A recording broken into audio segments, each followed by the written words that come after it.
देव classes special में सभी छात्रों का हार्दिक स्वागत है। देव क्लासेस स्पेशल के माध्यम से आपने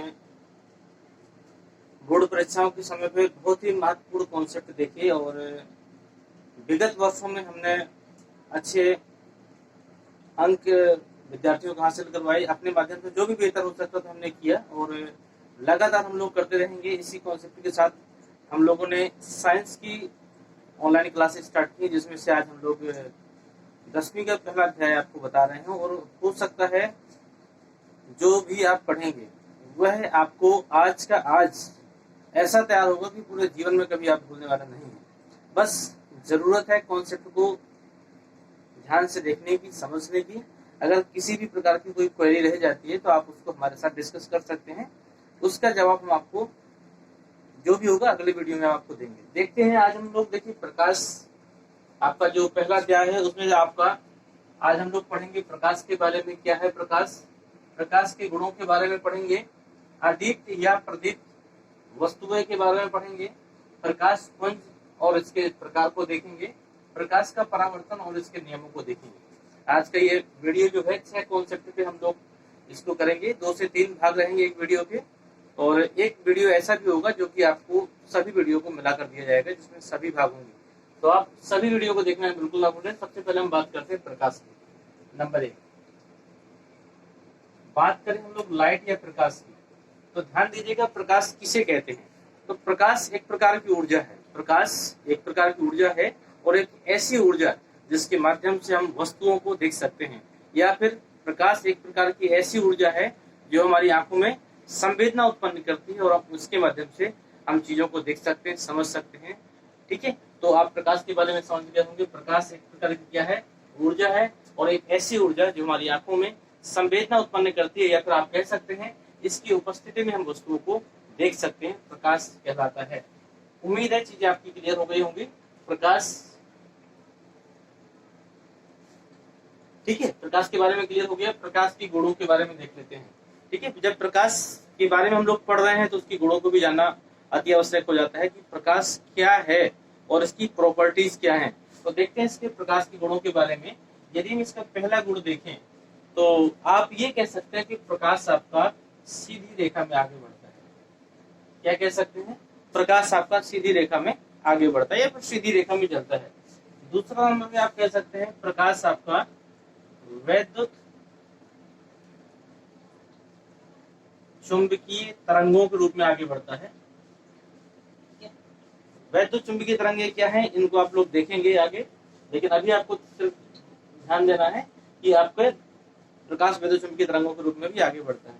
प्रकाश की चाल की यदि हम बात करें तो प्रकाश की चाल 3 × 10⁸ मीटर पर सेकेंड की होती है। प्रकाश में बहुत सारी घटनाएं घटित होती हैं, जिसमें से कुछ घटनाएं आप यहाँ पढ़ेंगे, कुछ घटनाएं आप अगली क्लास में पढ़ेंगे, कुछ घटनाएं इसके बाद अगली क्लास में पढ़ेंगे। तो चौथा पॉइंट मैं आपको बता रहा हूँ, प्रकाश में परावर्तन की घटना पाई जाती है। प्रकाश में अपवर्तन की घटना पाई जाती है। प्रकाश में व्यतिकरण की घटना घटित होती है। ठीक है, और प्रकाश में और भी बहुत सारी घटनाएं हैं जो हम लोग आगे पढ़ेंगे, लेकिन ये जो 2 घटनाएं हैं इन्हें आप लोग इस वर्ष पढ़ने वाले हैं। ठीक है, तो प्रकाश में आप सिर्फ 2 ही चीजों का भी आप समझें।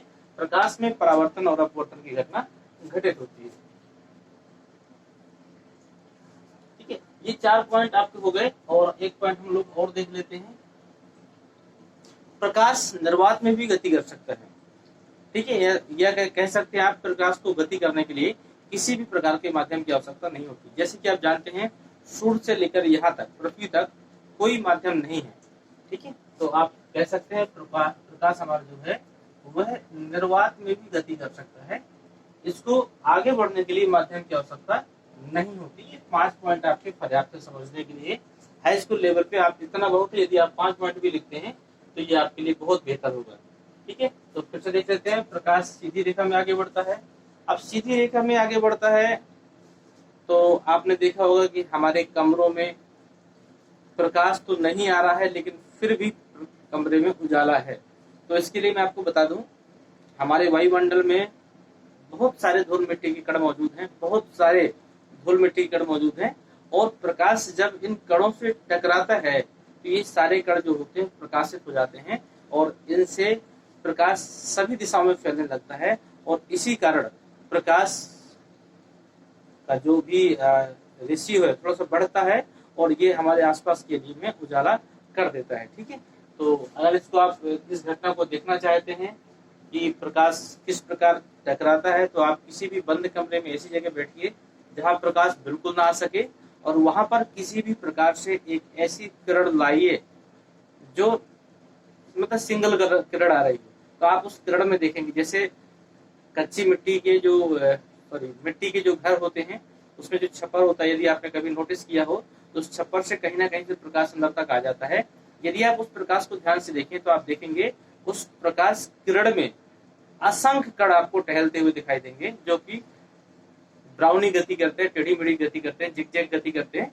ये जो टेढ़ी मेढ़ी गति करते हैं, ये जो कण होते हैं चमकदार होते हैं और इन्हीं चमकदार कणों के कारण हमारे उस कमरे में कुछ हद तक प्रकाश का प्रकीर्णन होता है और उस कमरे में हमारा उजाला हो जाता है। ठीक है, वैद्युत चुंबकीय तरंगों के रूप में चलता है। प्रकाश की चाल आपकी इतनी होती है, प्रकाश में परावर्तन और अपवर्तन की घटना होती है। प्रकाश निर्वात में भी आगे बढ़ सकता है। ये 5 पॉइंट आपके लिए पर्याप्त होंगे। यहाँ पर इसको मिटा देते हैं।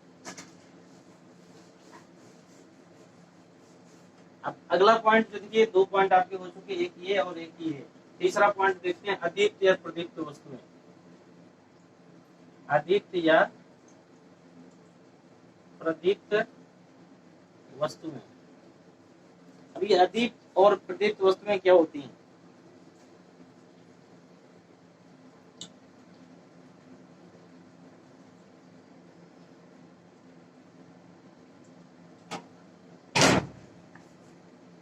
ध्यान से देखिएगा, अदीप्त और प्रदीप्त वस्तुएं क्या होती हैं। अदीप्त वस्तुओं का अर्थ हमारा ऐसी वस्तुओं से है जिनमें स्वतः का कोई प्रकाश नहीं होता, या फिर आप कह सकते हैं ऐसी वस्तुएं जो किसी प्रकाशिक माध्यम के कारण प्रकाशित होती हैं। ऐसी वस्तुओं को हम अदीप्त वस्तुएं कह सकते हैं। अब हमारे घर में ऐसी बहुत सारी वस्तुएं आप भी जानते होंगे, जैसे मेज है, कूलर है, पंखा है, या फिर बहुत सारी ऐसी वस्तुएं होंगी जिनमें अपना स्वयं का प्रकाश नहीं होता, लेकिन यदि कोई प्रकाश स्रोत हमारे यहाँ उपलब्ध है तो वे वस्तुएं हमें दिखाई देने लगती हैं। ऐसी वस्तुओं को हम क्या कह सकते हैं? अदीप्त वस्तुएं कहते हैं। मेरी बात क्लियर हो गई होगी। अदीप्त वस्तुएं किसे कहते हैं? आप कह सकते हैं ऐसी वस्तुएं जिनमें स्वयं का प्रकाश नहीं होता, बल्कि ये किसी अन्य प्रकाश स्रोत की उपस्थिति में चमकदार होती हैं या फिर अन्य प्रकाश स्रोत की उपस्थिति में दिखाई देती हैं। आपकी अदीप्त वस्तुएं कहलाती हैं। ये बात हमारी क्लियर हो गई होगी।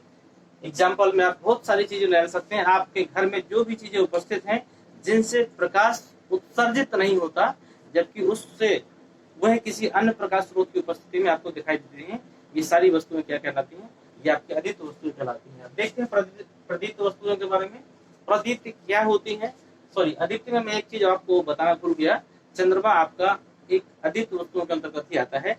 चंद्रमा में स्वयं का प्रकाश नहीं होता, चंद्रमा सूर्य के प्रकाश से प्रकाशित होता है।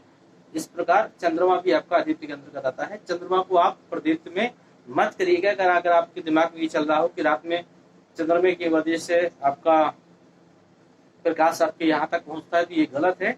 चंद्रमा सूर्य के प्रकाश से प्रकाशित होता है, तो चंद्रमा भी आपका अदीप्त के अंतर्गत में आता है। अब हम लोग प्रदीप्त वस्तुएं देख लेते हैं। तो प्रदीप्त में देखिए वो वस्तुएं होती हैं, प्रदीप्त में वह सारी वस्तुएं होती हैं जिनमें स्वयं का प्रकाश होता है, जो प्रकाश का उत्सर्जन करती हैं। ऐसी वस्तुएं जो प्रकाश का उत्सर्जन करें, जिनमें स्वयं का प्रकाश होता है, ऐसी वस्तुओं को हम क्या कहते हैं? प्रदीप्त वस्तुएं कहते हैं। जैसे बल्ब हो गया, जैसे सूर्य हो गया, ठीक है। टॉर्च को भी आप प्रदीप्त कह सकते हैं।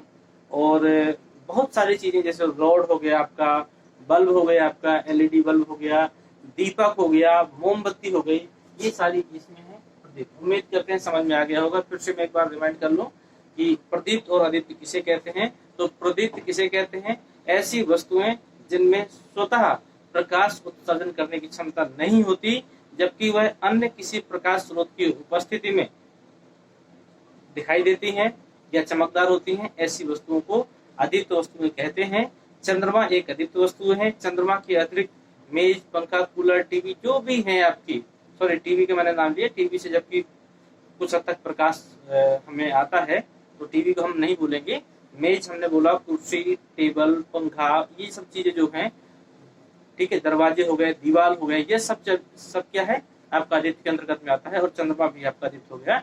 प्रदीप्त को हम दोबारा रिमाइंड करें तो प्रदीप्त ऐसी वस्तुएं होती हैं जिनमें स्वतः प्रकाश उत्सर्जन करने की क्षमता होती है और जिसकी उपस्थिति में हम वस्तुओं को देख सकते हैं। तो ऐसी वस्तुएं जो प्रकाश को उत्सर्जन करें आपकी प्रदीप्त वस्तुएं कहलाती हैं। तो प्रदीप्त वस्तुओं में बहुत सारी चीजें मैंने बताई, या फिर आपके नजर में कोई ऐसी वस्तु हो जो प्रकाश को उत्सर्जन करे, आप उसको प्रदीप्त के अंतर्गत में डाल सकते हैं। इस प्रकार ये हमारा तीसरा पॉइंट समाप्त होता है। देखते हैं अगला, प्रकाश पुंज। प्रकाश पुंज किसे कहते हैं? प्रकाश पुंज, पुंज का अर्थ समझ गए होंगे। पुंज का अर्थ कहीं ना कहीं हम ये कह सकते हैं कि जब एक से अधिक प्रकाश किरणें मिलकर एक साथ आगे बढ़ें तो वह जो किरणों का समूह होता है उसको हम लोग पुंज कह सकते हैं। आप भी ध्यान अगर विचार करें तो सूर्य से एकमात्र किरण नहीं निकलती है, सूर्य से बहुत सारी किरणें निकलती हैं और बहुत सी किरणें हमारे यहाँ तक पृथ्वी तक पहुंचती हैं। तो सूर्य से जो किरणें निकलती हैं आप भी जानते हैं कि वो एक समूह के रूप में आगे बढ़ती हैं। समूह के रूप में आगे बढ़ती हैं तो आप ये कह सकते हो कि हम सूर्य का उदाहरण नहीं लेते हैं, हम सिर्फ प्रकाश स्रोत को उदाहरण देते हैं। तो आप ये कह सकते हो किसी भी प्रकाश स्रोत से निकलने वाली जो किरणें होती हैं जो एक समूह के रूप में आगे बढ़ती हैं, उस प्रकाश समूह को हम प्रकाश पुंज कहते हैं। समझ में आ गई मेरी बात? प्रकाश किरणों के समूह को प्रकाश किरण पुंज कहते हैं। ये बात आपकी क्लियर हो गई होगी। अब बात आती है इसके प्रकार की। तो प्रकाश पुंज, प्रकाश पुंज के 3 प्रकार हो गए आपके। पहला हो गया अभिसारी। अभिसारी, सॉरी राइटिंग बहुत अच्छी नहीं है तो राइटिंग को मत देखिएगा, लेकिन चीजें आपको समझ में आएंगी, ये हमारी गारंटी है। अभिसारी किरण पुंज, अगला है आपका अपसारी किरण पुंज और अगला है आपका समांतर किरण पुंज।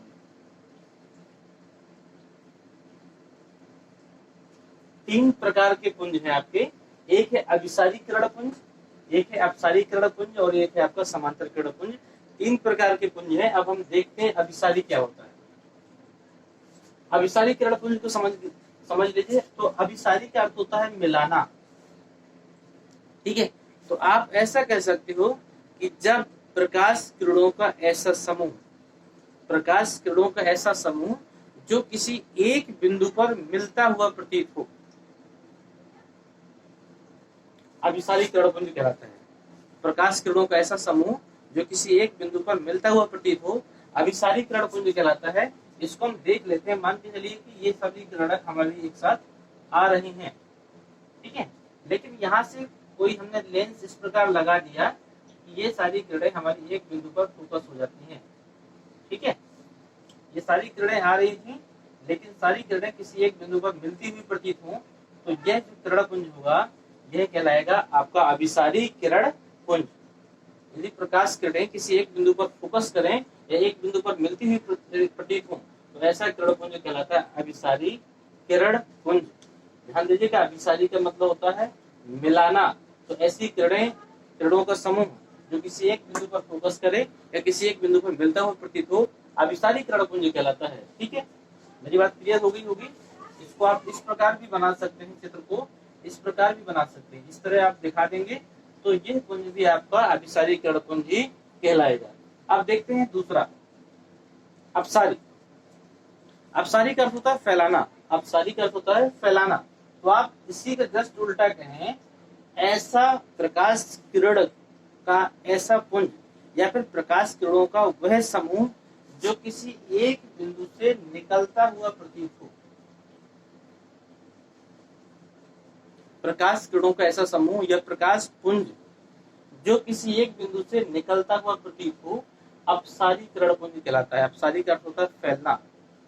प्रकाश किरणों का ऐसा पुंज जो किसी एक बिंदु से बाहर निकलता हुआ प्रतीत हो, अपसारी किरण पुंज कहलाता है। मेरी बात आपको क्लियर हो गई होगी। अभिसारी और अपसारी ये आप भूल नहीं सकते हैं। जहां भी आप देखिएगा किसी एक प्रकाश स्रोत से लगातार प्रकाश की किरणें निकल रही हैं, ऐसा प्रकाश पुंज आपका अपसारी किरण पुंज हो जाता है। लेकिन जब आप देखें कि सारी प्रकाश किरणें मिलकर किसी एक बिंदु पर फोकस कर रही हो, उस प्रकाश पुंज को हम लोग क्या कह देते हैं? अभिसारी किरण पुंज।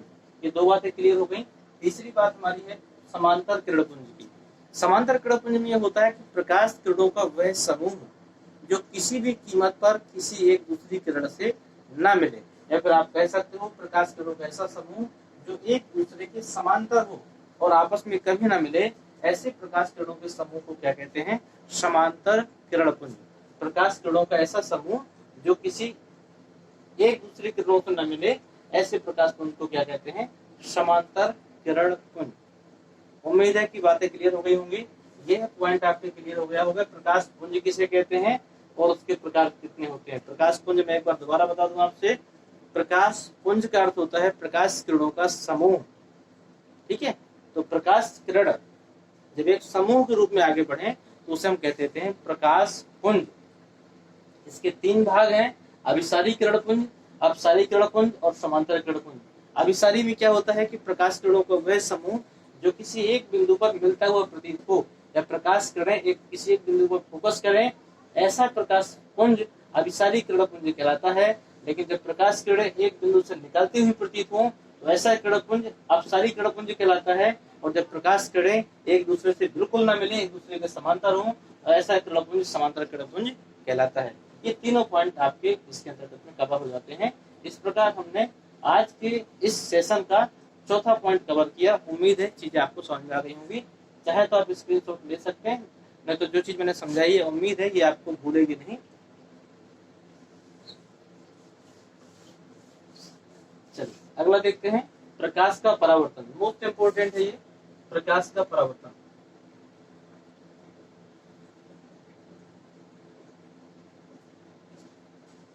देखिए प्रकाश के परावर्तन, परावर्तन का अर्थ क्या होता है?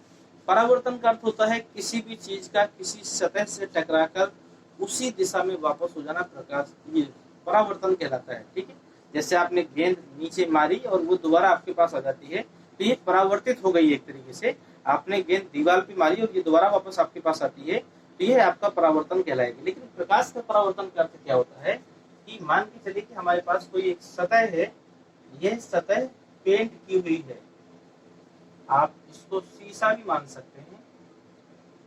ठीक है, लेकिन हम इसको परावर्तक सतह कहेंगे। परावर्तक सतह इसलिए कहेंगे कि यहाँ पर शीशा भी हो सकता है, यहाँ पर चमकदार बर्तन भी हो सकता है, यहाँ पर कोई और माध्यम भी हो सकता है जिसका एक पृष्ठ परावर्तक है। मतलब यहाँ आपका एक साइड पेंट हो गया तो दूसरा साइड आपका क्या हो गया? परावर्तक हो गया। अब परावर्तक में क्या होगा कि यदि प्रकाश किरण किसी परावर्तक सतह पर गिरती है, यदि प्रकाश किरण किसी परावर्तक सतह पर गिरती है तो प्रकाश किरण उसी माध्यम में वापस हो जाती है।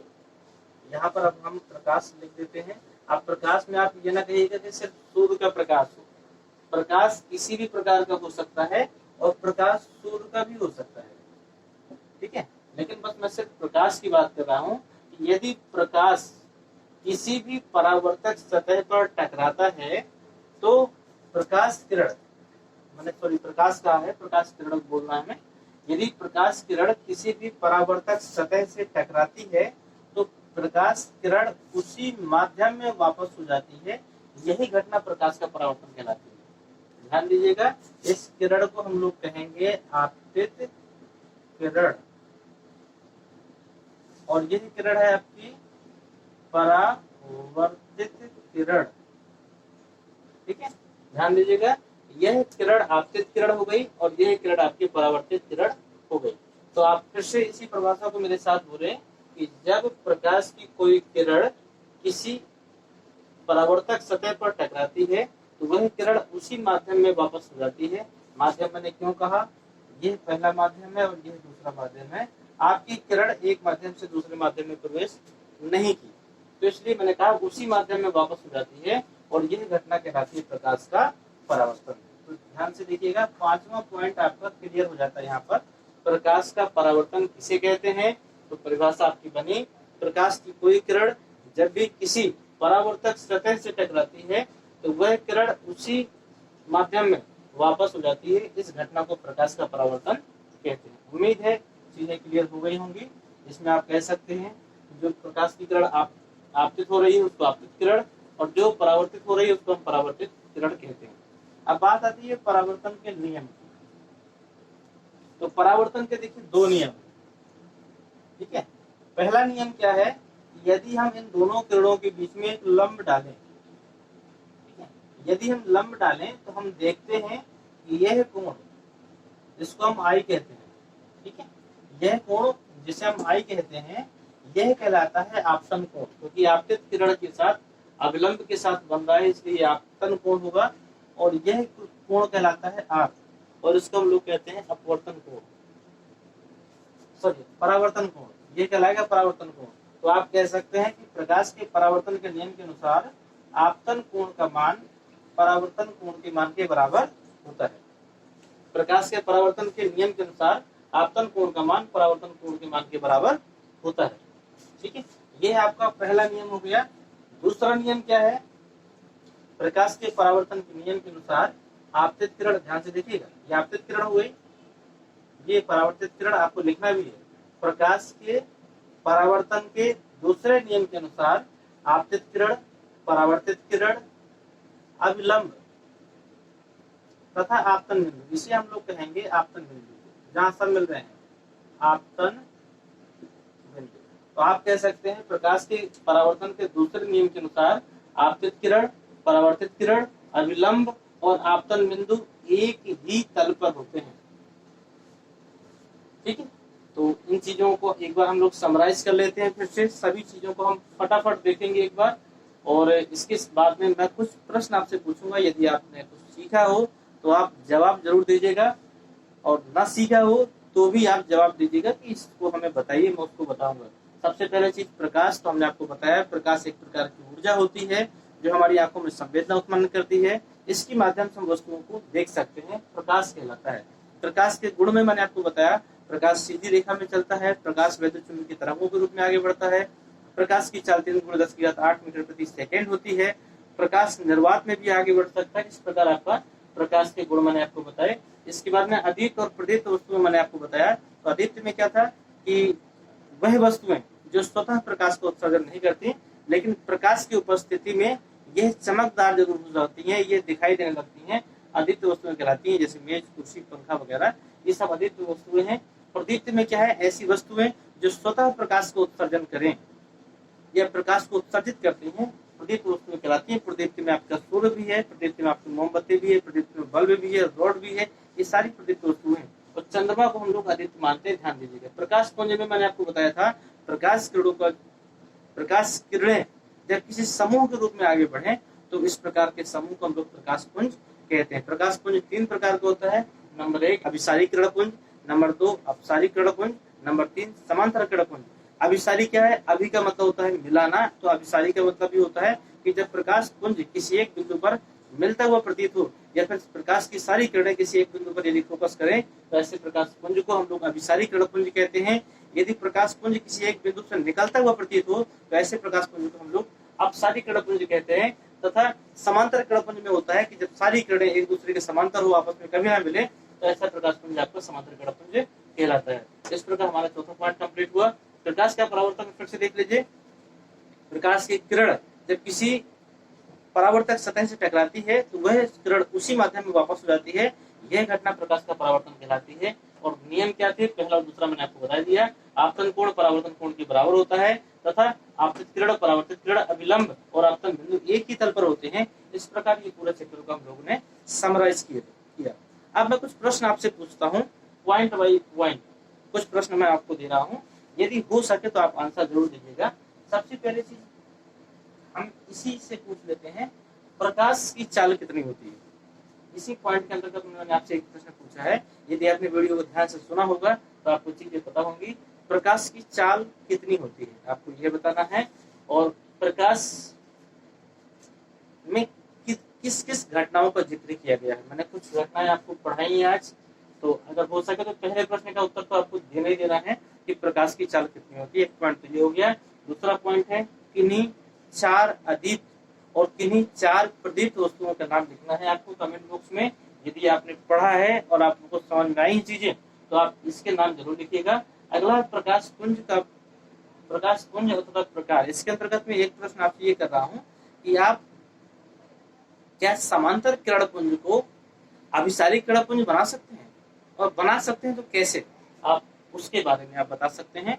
यदि आपके पास समांतर किरण पुंज हमने आपको दिया है, यदि आपको उसे अभिसारी किरण पुंज बनाना है, यदि एक बिंदु पर मिलाना है, तो उसके लिए आप क्या कर सकते हैं, ये प्रश्न। और प्रकाश के परावर्तन में एक प्रश्न आपसे हम पूछेंगे कि यदि आपतन कोण का मान, यदि कोण I का मान हम 30 डिग्री माने तो कोण R का मान कितना होगा, एक प्रश्न आपका ये है इसी के अंतर्गत में।